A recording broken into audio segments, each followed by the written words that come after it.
Assalamualaikum warahmatullahi wabarakatuh. Perkenalkan, nama saya Marni dengan NIM channel 123320. Saya akan menjelaskan 7 materi dari 7 pertemuan.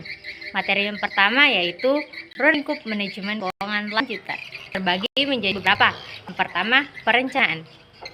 Perencanaan keuangan adalah proses mengolah keuangan individu atau organisasi dengan bijak untuk mencapai tujuan keuangan yang telah ditetapkan, termasuk stabilitas keuangan, mempersiapkan dana untuk mengelola masa depan, mengelola risiko keuangan, dan mengoptimalkan sumber daya. Langkah-langkah yaitu menentukan tujuan keuangan, menghitung pemasukan dan pengeluaran, membuat risiko anggaran, mengelola risiko, melakukan investasi, dan evaluasi rencana keuangan.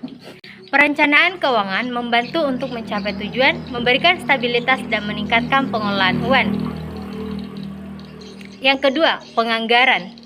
Penganggaran adalah proses penyusunan rencana keuangan yang terperinci untuk periode waktu tertentu, biasanya dalam kurun waktu 1 tahun. Penganggaran melibatkan perencanaan, pengendalian, dan evaluasi sumber daya keuangan untuk mencapai tujuan organisasi.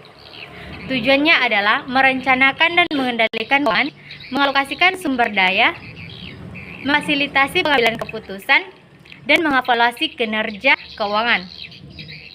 Prosesnya meliputi penyusunan estimasi dan persetujuan anggaran. Jenis anggaran termasuk anggaran operasional, modal, dan kas. Penganggaran penting untuk meningkatkan kinerja keuangan organisasi. Yang ketiga, pengelolaan risiko. Pengelolaan risiko dalam manajemen keuangan adalah proses yang mencakup identifikasi, analisis, dan respon terhadap risiko yang bisa mempengaruhi keuangan. Ini bertujuan untuk melindungi aset, meminimalkan volatilitas arus kas, dan memastikan stabilitas keuangan. Proses pengelolaan risiko melibatkan identifikasi risiko, penilaian risiko, pengembangan strategi, serta implementasi dan pemantauan. Jenis risiko termasuk risiko pasar, kredit, likuiditas, dan operasional. Pengelolaan risiko keuangan sangat penting untuk menghadapi ketidakpastian dan meningkatkan stabilitas, mendukung keputusan yang lebih baik, serta mengurangi kerugian finansial. Yang keempat, memastikan likuiditas. Memastikan likuiditas dalam manajemen keuangan sangat penting bagi organisasi atau individu untuk memenuhi kewajiban keuangan jangka pendek mereka. Likuiditas mencakup pada kemampuan untuk mudah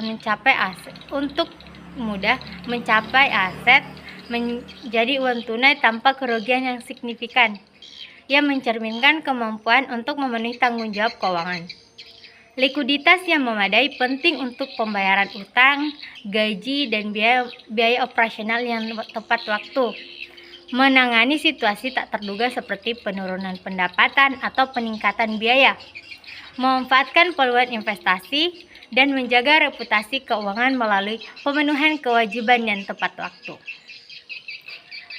Serta memastikan likuiditas manajemen kas yang efektif sangat penting untuk meliputi pemantauan arus kas, perkiraan kebutuhan pendanaan di masa depan, pengelolaan piutang dan hutang, memiliki portofolio aset, likuiditas, menjaga rasio utang terhadap aset yang sehat, dan melakukan analisis rasio likuiditas secara teratur.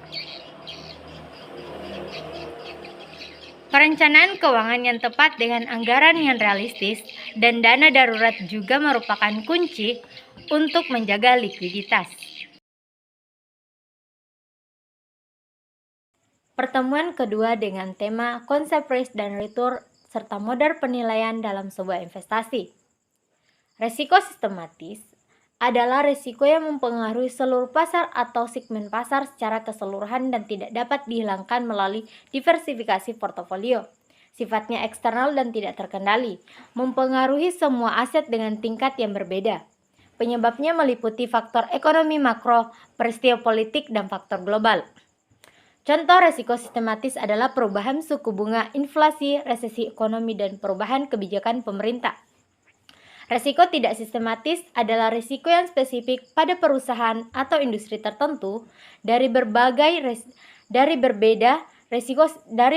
dengan risiko sistematis yang mempengaruhi pasar secara keseluruhan dan dapat dikurangi melalui diversifikasi. Penyebabnya meliputi masalah manajemen, persaingan, perubahan regulasi, dan gugatan hukum dan masalah operasional. Contohnya adalah masalah keuangan, persaingan baru, perubahan peraturan, dan pemungutan. Diversifikasi portofolio dapat mengurangi risiko ini dan membantu investor membangun portofolio yang lebih kuat.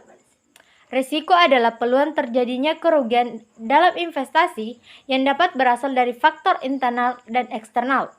Jenis risiko dalam aset tunggal meliputi risiko pasar, fluktuasi harga yang mempengaruhi nilai aset seperti perubahan suku bunga. Risiko kredit, yaitu kemungkinan gagal bayar oleh debitur, contohnya gagal bayar obligasi. Risiko likuiditas, menjual atau membeli aset dengan cepat tanpa mempengaruhi harga, sering terjadi pada aset dengan volume perdagangan yang rendah. Risiko operasional, yaitu kegagalan dalam proses internal perusahaan termasuk kesalahan manajemen dan penipuan. Risiko hukum, yaitu perubahan peraturan atau kondisi yang mempengaruhi nilai aset. Return menunjukkan seberapa efektif suatu aset menghasilkan keuntungan dan bisa dinyatakan dalam persentase atau nilai absolut. Return positif berarti keuntungan, sedangkan return negatif menunjukkan kerugian. Jenis return meliputi total return, ia mencakup semua keuntungan dan kerugian. Capital return yaitu hanya memperhitungkan perubahan nilai aset, dan dividend interest return, ia merupakan pendapatan dari dividen atau suku bunga. Metode penilaian return termasuk histogram return, yaitu menggunakan data masa lalu untuk menghitung return. Expected return yaitu memprediksi return di masa depan berdasarkan analisis, dan risk-adjusted return yaitu mempertimbangkan tingkat risiko dari investasi. Penilaian return penting untuk memicu kinerja investasi, membuat keputusan yang lebih baik, dan mengelola portofolio secara efektif. Risk dalam konteks portofolio investasi. Risiko adalah kemungkinan atau kerugian atau pengembalian investasi secara keseluruhan. Risiko sistematis mempengaruhi pasar dan tidak dapat dihilangkan melalui diversifikasi. Sementara risiko tidak sistematis spesifik pada perusahaan atau industri dan dapat dikurangi melalui diversifikasi. Model penilaian risiko portofolio meliputi variance dan standar deviasi, beta, value at risk, dan model Markowitz. Penelitian risiko penting untuk memahami potensi kerugian, membangun portofolio sesuai toleransi risiko, dan mengelola portofolio secara efektif. Return portofolio adalah hasil investasi gabungan dari semua aset dan dapat berupa keuntungan atau kerugian. Diukur dalam presentasi dari modal awal. Faktor-faktor yang mempengaruhi return termasuk kinerja, aset individu, bobot aset dalam portofolio, dan korelasi antara aset. Model penilaian return meliputi return of investment, Roy, Trainer Writer, dan James Alpha. Pertemuan yang ketiga dengan tema konsep risiko saham, jenis saham, serta proses penilaiannya.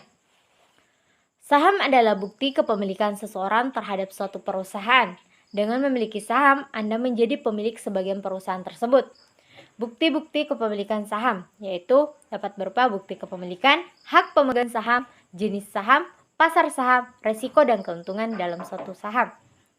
Investasi saham memiliki risiko yang perlu diperhatikan sebelum berinvestasi.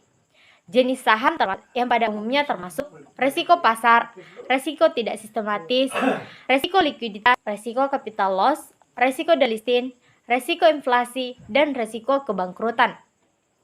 Saham biasa adalah jenis sekuritas yang menunjukkan kepemilikan dalam suatu perusahaan. Pemegang saham biasa memiliki hak suara dalam rapat umum pemegang saham, berhak menerima dividen, dan mendapatkan keuntungan dari kenaikan harga saham. Namun, saham biasa juga memiliki risiko tinggi dan klaim terakhir terhadap aset perubahan saat likuiditas. Saham preferen merupakan pendanaan yang memiliki sifat kombinasi antara hutang dan saham biasa. Jika terjadi likuiditas, tuntunan pemegang saham preferen atas aktiva berada pada urutan setelah kreditur, namun sebelum pemegang saham biasa. Dari sisi perusahaan mengeluarkan saham, preferen memberi manfaat utama dapat diperoleh adalah pembayaran dividen atas saham preferen relatif lebih fleksibel dibandingkan dengan walaupun saham preferen memiliki dividen, namun pembayaran dividen tersebut bersifat sebagai perusahaan.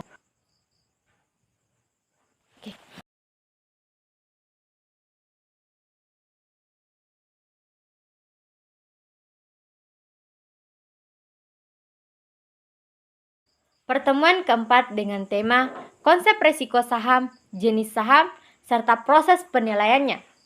Konsep penilaian saham terbagi menjadi 3. Yang pertama, nilai buku, book value. Nilai yang tercantum pada pembukuan perusahaan bisa diketahui dari neraca, yaitu total modal sendiri dibagi dengan jumlah lembar saham yang beredar. Yang kedua, nilai saham, market price, nilai saham di suatu pasar. Nilai intrinsik, disebut juga nilai teoritis, merupakan presentasi value dari semua aset aliran kas yang diterima investor di masa depan. Jenis-jenis risk dan return dalam saham. Yang pertama, risiko sistematis. Risiko sistematis adalah risiko yang mempengaruhi seluruh pasar atau segmen pasar secara keseluruhan dan tidak dapat dihilangkan melalui diversifikasi portofolio. Sifatnya eksternal dan tidak terkendalikan. Mempengaruhi semua aset dengan tingkat yang berbeda. Penyebabnya meliputi faktor ekonomi makro, peristiwa politik, dan faktor global. Contohnya risiko sistematis adalah perubahan suku bunga, inflasi, resesi ekonomi, dan perubahan kebijakan pemerintah. Risiko tidak sistematis adalah risiko yang spesifik pada perusahaan atau industri tertentu berbeda dari risiko sistematis yang mempengaruhi pasar secara keseluruhan. Poin penting termasuk sifat internal dan dapat dikurangi melalui diversifikasi. Penyebabnya meliputi masalah manajemen, persaingan, perubahan regulasi, gugatan hukum, dan masalah operasional. Contohnya adalah masalah keuangan, persaingan baru, perubahan peraturan, dan pemungutan. Diversifikasi portofolio dapat mengurangi risiko ini dan membantu investor dalam membangun portofolio yang lebih kuat. Pertemuan yang kelima dengan tema konsep risiko obligasi, jenis obligasi, serta proses penilaiannya. Yang pertama, risiko obligasi. Terbagi menjadi beberapa. Yang pertama, risiko suku bunga. Risiko ini muncul karena harga obligasi turun saat suku bunga pasar naik. Kewajiban dengan kupon tetap menjadi kurang menarik dibandingkan yang baru. Dampaknya, investor yang menjual obligasi sebelum jatuh tempo bisa rugi jika suku bunga naik. Yang kedua, risiko kredit. Risiko ini berkaitan dengan kemampuan penerbitan obligasi pembayar pokok dan bunga. Jika penerbit bangkrut, investor mungkin tidak menerima pembayaran. Dampaknya peringkat kredit yang lebih rendah berisiko kredit yang lebih tinggi. Yang ketiga, risiko inflasi. Risiko ini dapat mengurangi daya beli pendapatan dari obligasi. Nilai real investasi turun jika inflasi lebih tinggi dari kupon. Dampaknya, investor harus mempertimbangkan inflasi saat membeli obligasi, terutama jangka panjang. Yang keempat, risiko likuiditas. Terkait kesulitan menjual obligasi sebelum jatuh tempo tanpa rugi besar. Kewajiban sedikit likuid mungkin sulit dijual dengan harga wajar. Dampaknya, investor harus memperhatikan likuiditas, terutama jika perlu menjual dengan cepat. Yang kelima, risiko pasar muncul. Dari perubahan pasar yang mempengaruhi harga obligasi, sentimen investor dan kondisi ekonomi dapat menimbulkan kerugian. Dampaknya, perekonomian yang tidak stabil dapat membuat nilai obligasi turun. Yang kedua, jenis-jenis obligasi. Obligasi berseri diterbitkan dengan tanggal jatuh tempo yang berbeda. Sertifikat perwalian, peralatan yang dijamin oleh peralatan. Debentur obligasi, yaitu tidak dijamin oleh aset tertentu. Obligasi hipotek yang dijamin oleh properti. Obligasi sampah dengan peringkat kredit yang lebih rendah dan risiko gagal bayar yang lebih tinggi. Obligasi penghasilan, membayar bunga hanya jika penerbitan memperoleh pendapatan. Debentur nilai rendah. Yang ketiga, proses penilaian. Penilaian saham preferen, yaitu penentuan nilai wajar saham preferen. Yang kedua, penilaian saham biasa, penentuan nilai saham biasa. Pertemuan yang keenam dengan tema konsep risiko reksadana, jenis reksadana, serta proses penilaiannya. Reksadana merupakan wadah pengumpulan uang dengan modal kecil yang dikelola oleh manajer investasi profesional untuk diinvestasikan dalam bentuk saham dan obligasi. Diawasi oleh OJK untuk melindungi investor. Reksadana adalah pilihan investasi yang baik untuk orang-orang yang memiliki pengetahuan dan waktu yang terbatas. Jenis-jenis reksadana. Reksadana pasar uang. Jenis reksadana ini menginvestasikan dana seperti instrumen pasar uang seperti deposito, sertifikat Bank Indonesia, dan obligasi dengan jatuh tempo kurang dari 1 tahun. Tujuannya adalah untuk menjaga likuiditas dan stabilitas nilai investasi. Risiko dan potensi keuntungannya relatif rendah. Reksadana pendapatan tetap. Jenis reksadana ini menginvestasikan dana pada instrumen pendapatan tetap seperti obligasi pemerintah dan obligasi korporasi. Tujuan utamanya adalah menghasilkan pendapatan yang stabil. Risiko dan potensi keuntungan berada di tingkat menengah. Reksadana campuran. Jenis reksadana ini menginvestasikan dana pada kombinasi instrumen pasar uang, obligasi, dan saham. Tujuan utamanya adalah menghasilkan pertumbuhan nilai investasi yang optimal dengan risiko yang terukur. Risiko dan potensi keuntungan berada di tingkat menengah hingga tinggi, tergantung pada alokasi asetnya. Reksadana saham. Jenis reksadana ini menginvestasikan dana pada saham-saham perusahaan yang terdapat di bursa efek. Tujuannya adalah untuk menghasilkan pertumbuhan nilai investasi dalam jangka panjang. Risiko dan potensi keuntungannya paling tinggi di antara jenis reksadana lainnya. Risiko reksadana menurut Husnan Saud dalam bukunya Manajemen Keuangan Teori dan Penerapan tahun 2000. Reksadana terdiri dari beberapa kategori. Yang pertama, risiko pasar berkaitan dengan perubahan nilai pasar instrumen dalam portofolio. Risiko kredit, yaitu risiko reksadana yang berinvestasi pada obligasi, yaitu kemampuan penerbitan obligasi gagal bayar. Risiko likuiditas, menyangkut kesulitan penjual unit reksadana dengan cepat. Risiko pengelolaan, terkait kemampuan manajer investasi.